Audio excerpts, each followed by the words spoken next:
por la introducción y pues muchísimas gracias a los organizadores de este congreso muy bonito y muchísimas gracias a Maribel también por la charla de antes. Me permite primero no tener que justificar lo de que voy a hablar y también me va a permitir hacer un poco más de matemáticas. Yo soy un poco del pendiente opuesto a Maribel, trabajo en procesos estocásticos con motivación a biología. Y entonces, en general, paso mi tiempo a dar charlas con muchas motivaciones de genética, y diciendo, no, que sí, vale la pena, etcétera, etcétera. Entonces, todas las aplicaciones que se pueden hacer y para conseguir proyectos, etcétera. Y ahora, pues, como tengo una audiencia mucho más matemática que de costumbre, y que Maribel usó algo que nunca hubiera podido hacer. ¿Estás de Maribel? Entonces, voy a poder estar tranquilamente hablando de medidas. Yo creo que sí. Entonces, ¿puedo meterme en mi correo? Para motivar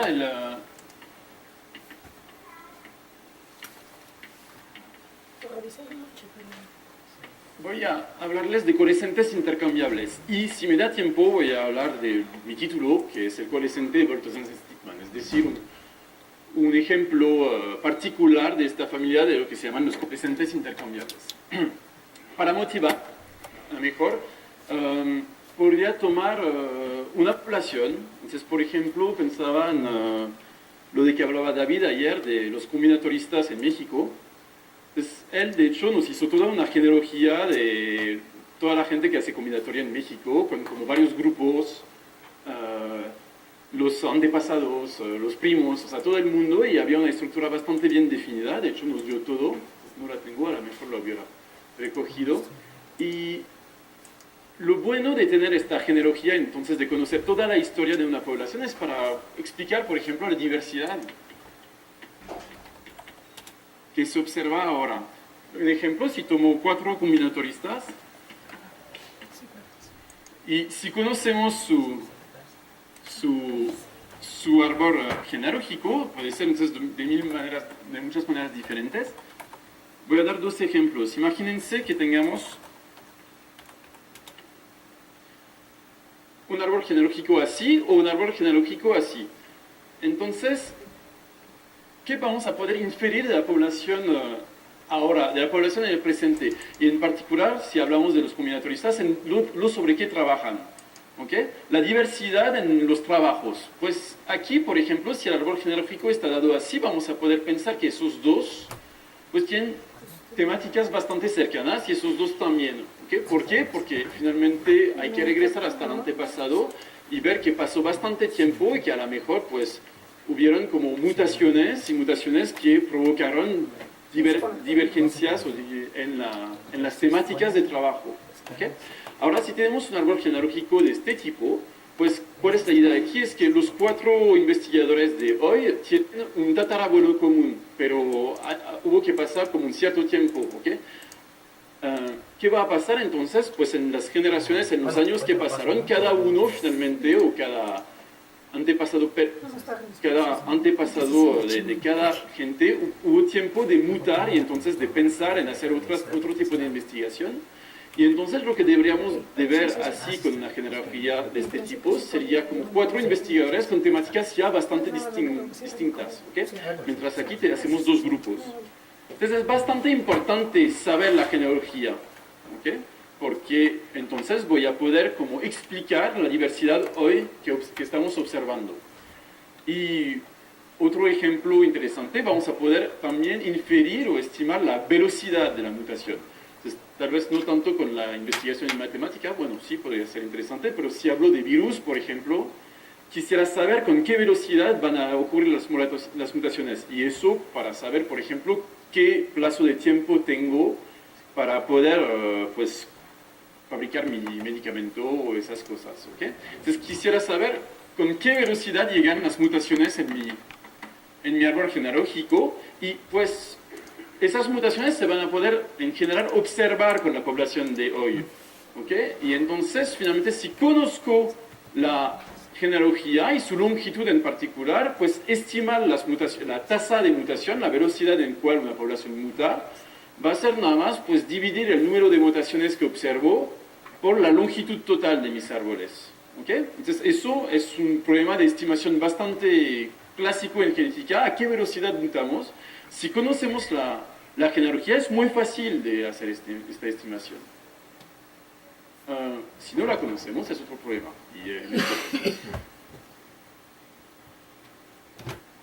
Entonces, voy a intentar como hablarles de los tipos de árboles genealógicos aleatorios que se podrían construir matemáticamente, y luego, entonces, en el fin, si tengo tiempo, les voy a proponer un método de estimación para saber, por ejemplo, qué escoger entre esta genealogía y esta genealogía. Si nada más tengo el dato de los 4 investigadores de hoy y en qué trabajan. Podríamos hasta intentar hacer. Ok. Entonces, para empezar,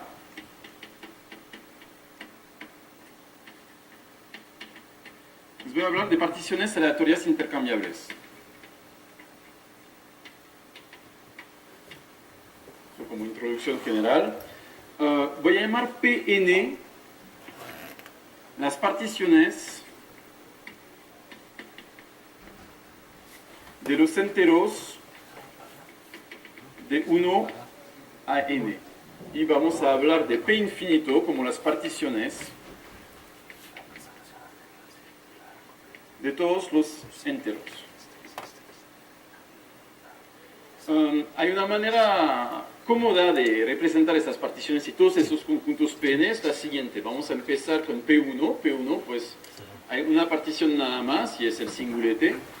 Y luego vamos a agregar el 2 de la siguiente manera. Vamos a hacer un árbol de particiones. Entonces, aquí son los singuletes y aquí vamos a poner el 1 y el 2 juntos. Eso me da P2. Y para hacer P3, pues puedo seguir. El tercero o lo pongo solo o lo pongo junto con el 1 o lo pongo junto con 2, etc. ¿Ok? Aquí voy a tener igual 1, 2 y 3 solo. Y aquí 1, 2 y 3. Eso me da P3 y podemos seguir así, podemos seguir bastante lejos, o sea, hasta llegar a P infinito. Entonces, bueno, no llegar, pero entonces voy a tener un árbol infinito que me va a representar a cada piso mis particiones Pn. Muy bien, entonces sea pi en Pn para algún n, posiblemente infinito, de hecho, y entonces vamos a escribir pi siempre, una partición, como una familia de bloques, que voy a escribir pi 1, pi 2, etc. Entonces pi i va a ser un bloque y vamos a ordenar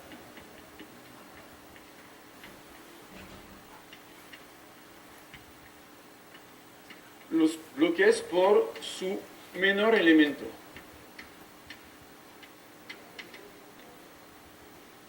Entonces, por ejemplo, 1, 3, 5, si hago una partición de 8, 2, 4, 7, 6, 8. ¿Ok? Eso es una partición de P8, y entonces eso va a ser mi primer bloque, mi segundo bloque y mi tercer bloque, y como los ordeno, pues nada más viendo el menor elemento, 1, 2 y 6. Ok. Ahora, para particiones de P infinito, vamos a utilizar las frecuencias asintóticas. Va a ser algo útil. Entonces, de un bloque pi. ¿Qué es la frecuencia asintótica? Pues es es el límite cuando n converge al infinito del número de elementos de pi i intersectado con n. Entonces, es nada más los enteros de 1 a n dividido por n. ¿Ok? Entonces estoy viendo la frecuencia relativa de un bloque y estoy haciendo crecer mi población o mis enteros. ¿Va? Entonces, esta puede hacer que no exista, pero yo voy a estar en puros casos donde las cosas existen, de hecho. Entonces, Y una vez que definimos esa frecuencia asintótica, me va a ser muy útil para, de hecho, pasar del mundo de las particiones de los enteros, las particiones Pn o P infinito, a un otro tipo de partición. ¿Y eso por qué? Porque voy a poder definir este pi flecha por abajo, van a ser una sucesión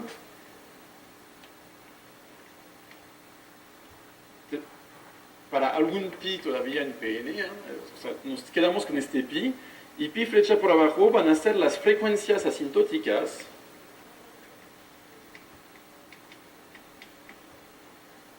de los bloques de pi ordenadas de manera decreciente. ¿Okay? Entonces imagínense que están en el infinito, tienen como bloques, y tienen un bloque chiquito que va a tener frecuencia asintótica 0, un bloque que es casi la mitad de la población entera, etc. Pues van a reordenar todas estas cosas. Y eso va a ser un elemento de lo que voy a llamar P con M arriba, y eso son las particiones de masa. ¿Qué son las particiones de masa?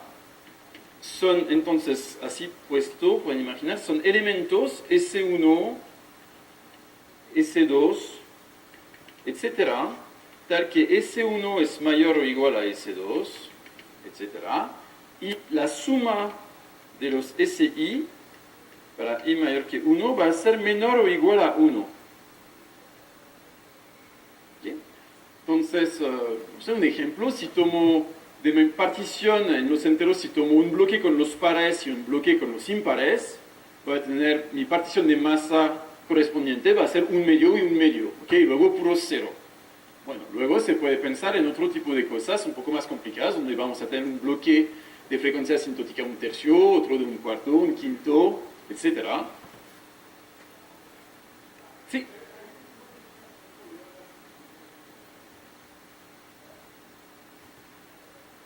Sí, o sea, considera una partición aquí. Sí, estoy en particiones del infinito y los bloques de pi, un bloque en particular de mi partición, sí.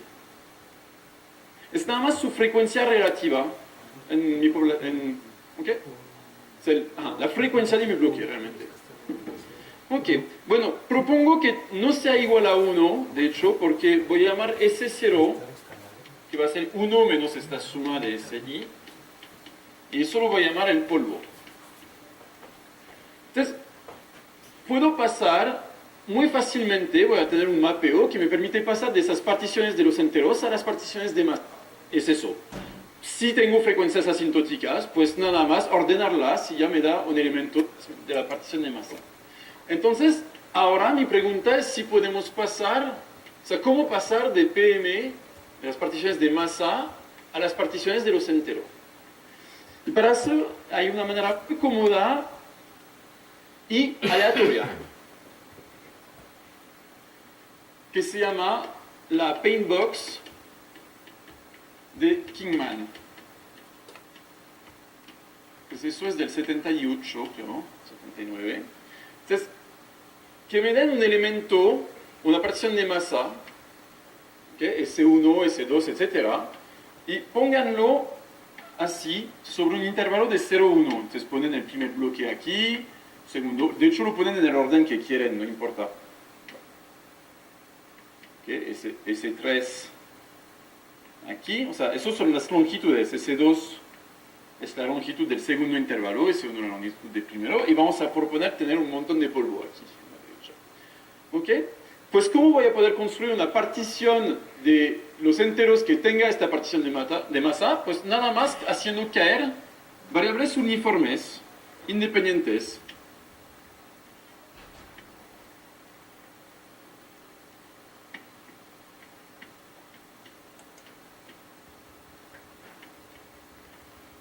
¿Ok? A ver, 7 está bien. Muy bien, y si hago caer esas variables aleatorias uniformes, lo que vamos a hacer es juntar todos los enteros que cayeron en el mismo intervalo. Los que cayeron en el intervalo de tamaño S1 juntos, entonces aquí me va a dar una partición 3, 5 juntos. Luego el primero y el 7 cayeron juntos, entonces van aquí. El segundo y el 6 cayeron juntos, pero cayeron en el polvo. Cuando caen en el polvo se quedan sin muletes. 2, 6, y entonces creo que me falta 5. ¿Qué hice? Ah, tengo 2 o 5, interesante. Okay. Creo que eso es. Bueno, espero que me entendieron. Entonces hago intervalos, hago caer uniformes, y los que caen en los intervalos se pueden juntar, salvo si caen en el polvo, en este caso se quedan sin muletes. ¿Okay? Pues eso va a ser, si hago caer un infinito de uniformes, me va a dar una partición de los enteros. ¿Okay?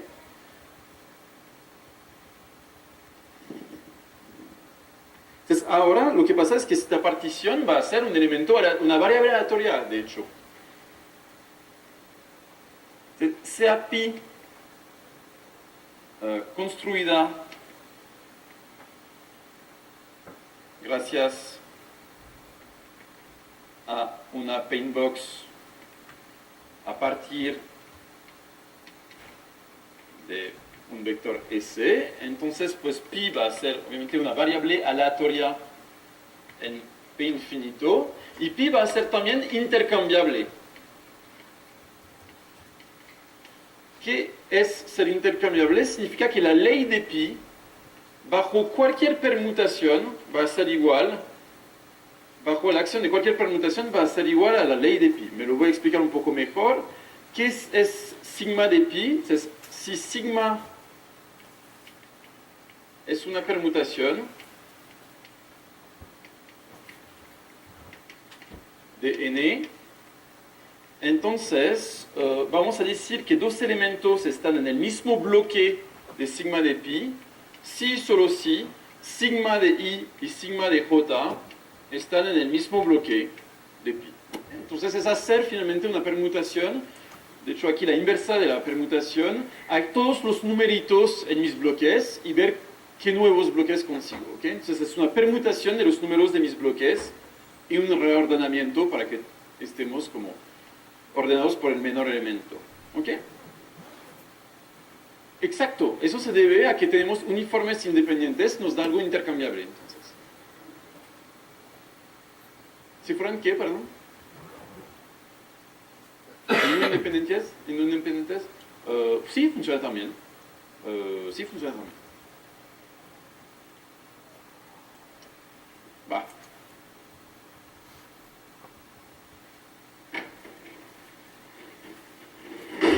Ay, sí, cierto, perdón. Ok, entonces ya no es la primera vez que esta semana escuchamos hablar de intercambiabilidad. De hecho, Ramsés el lunes habló de intercambiabilidad y dio el teorema de De Finetti. El teorema de De Finetti nos decía, pues si tenemos una sucesión de variables aleatorias intercambiables, las podemos ver como condicionado a una medida, la medida de De Finetti, como independientes. Hay un teorema de Kingman, del año que sigue, creo, que va a ser lo equivalente del teorema de De Finetti, pero para las particiones intercambiables. Entonces, sea pi una variable aleatoria intercambiable en P infinito, pues lo que dice Kingman es que cualquier variable aleatoria, cualquier partición aleatoria intercambiable se puede representar con una paintbox. Es la ley de pi. Va a ser finalmente una paintbox. Eso aquí lo voy a llamar de ley, voy a llamar su ley ρ índice S. Finalmente, la ley de mi partición construida así con una paintbox depende nada más de mi elemento de la partición masa. ¿Okay? Y entonces, como en el teorema de De Finetti, pues vamos a tener, si conocemos la ley sobre S, vamos a tener que nada más mi partición aleatoria intercambiable es una paintbox. Pero entonces para eso vamos a tener que integrar, va a ser una mezcla finalmente de paintbox.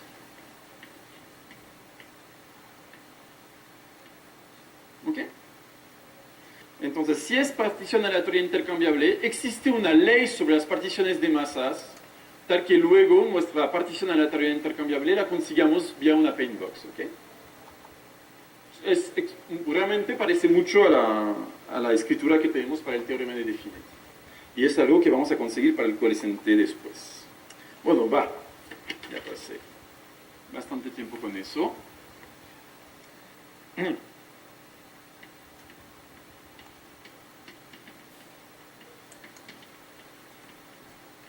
Ok, ¿por qué les hablo de particiones? Porque ahora vamos a querer construir una genealogía aleatoria. Y entonces, ¿qué tiene que ver con las particiones? Pues si, por ejemplo, una genealogía así, de individuos puestos de esta manera, 1, 2, 3, 4, 5, 6, pues finalmente la podemos ver como un proceso con valores en particiones. Empezamos con los singuletes. Aquí, en este momento, vamos a tener 2 y 3 juntos, los demás singuletes. ¿Okay? Aquí, en este momento, vamos a tener 1, 2, 3 y 4 juntos, y 5 y 6 juntos. Y aquí vamos a tener todo el mundo en una partición trivial. ¿Okay? Entonces, sí, una genealogía se puede ver como un proceso con valores partición. Y además, de una población que llamaría neutra en biología. O sea, neutra en biología es que nadie está bajo selección, nadie está más fuerte que los otros, nadie se va a reproducir más.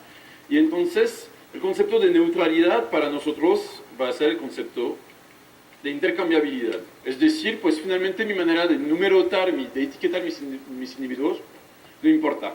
Puedo hacer cualquier permutación de mis etiquetas, la ley va a seguir absolutamente igual. Ok. Pero finalmente no es un poco más que un proceso con valores particiones, una genealogía. Mis particiones se pueden coagular nada más y no se pueden fragmentar. Entonces vamos a definir aquí un operador, una operación aquí de coagulación de particiones. Entonces, sea pi tilde, por ejemplo, en p n tilde, y sea pi en pn, la única cosa importante aquí es que n sea mayor o igual al número de bloques de pi. ¿Ok? De pi tilde.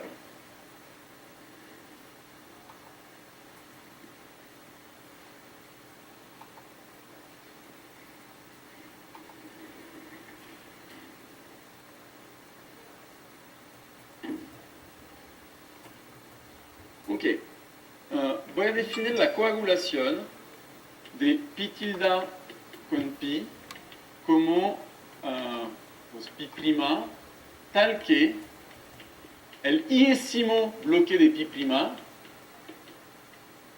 lo consigamos de esta manera. Vamos a juntar, es la fórmula complicada de la charla, pi i de los pi tilde de j. ¿Qué significa eso?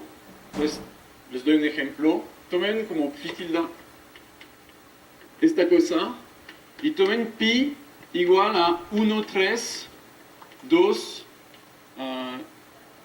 y 4. ¿Ok? Pues ¿qué significa eso? Significa que vamos a juntar el primer y el tercer bloque de mi pi tilde. ¿Ok? Entonces, la coagulación de pi tilde con pi aquí me va a dar 1, 3, 5, 6, 8 y 2, 4, 7. Y de hecho me dice también cómo podría poner eso, por ejemplo, juntar también el segundo y el cuarto bloque. Pero lo que pasa es que tengo 3 bloques nada más. Entonces es lo que decía aquí, puedo tener más bloques en pi, no importa, no va a afectar nada, ¿ok? O sea, eso va a ser algo bastante importante para mi construcción. ¿Preguntas?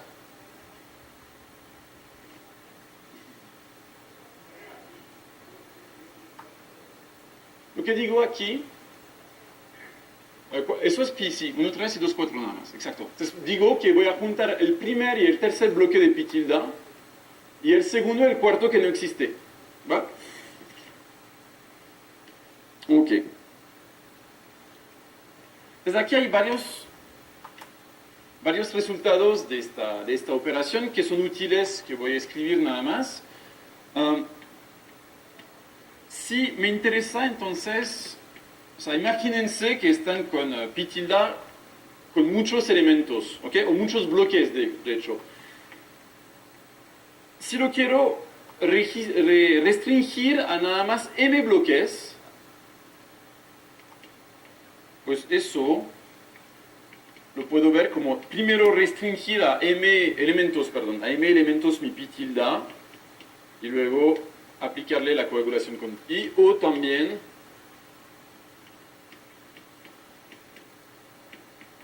restringir todo el mundo a m y aplicar coagulaciones. Bueno, tengo aquí un equilibrio, una consistencia, de hecho, si bajo en mi nivel de particiones. Otra cosa, eso no es aleatorio, de hecho hay pocas cosas aleatorias desde el principio. Ahora, si pi tilde y pi son intercambiables, entonces también lo es la coagulación de pi tilde con pi. La prueba no es muy complicada, la idea es describir esta coagulación como la sigma de esta coagulación, como la coagulación de sigma de pi tilde con un otro sigma, y como son intercambiables, cada vez que pongo un sigma a pi tilde o a pi, lo puedo quitar en ley. ¿Okay? Bueno, no es muy complicado, pero tampoco es trivial y o sea, hay que pensarlo un poco. Ok, entonces ya tengo todo. Y entonces puedo definir un coeficiente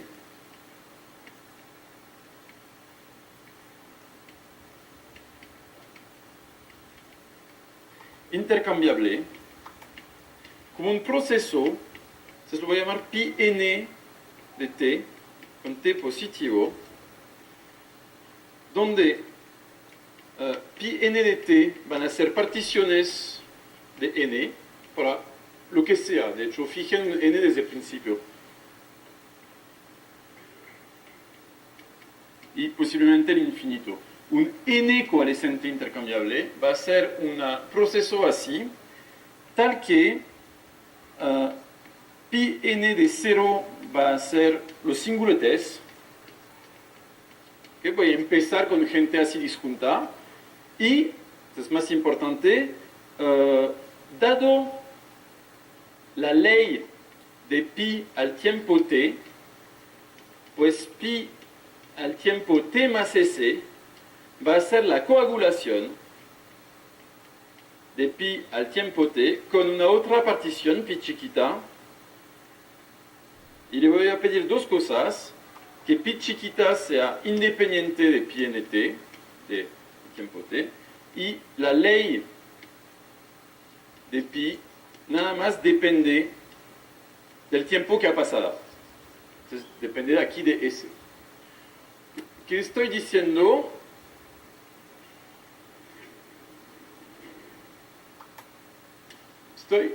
Aquí lo que me interesan son particiones, entonces, no lo dije.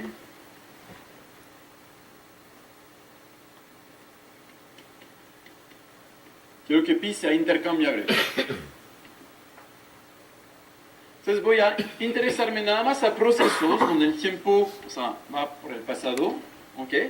Y entonces si estoy en un momento y que conozco la partición en un cierto tiempo, eso va a ser t, pues para pasar a t más s, nada más voy a pedir coagular con una cierta receta, ¿ok? Esta receta la voy a llamar pi, ¿va? De hecho, eso me define una cadena de Markov. va a ser, o sea, la definición oficial del coalescente intercambiable es una cadena de Markov en tiempo continuo con valores en las particiones de los enteros.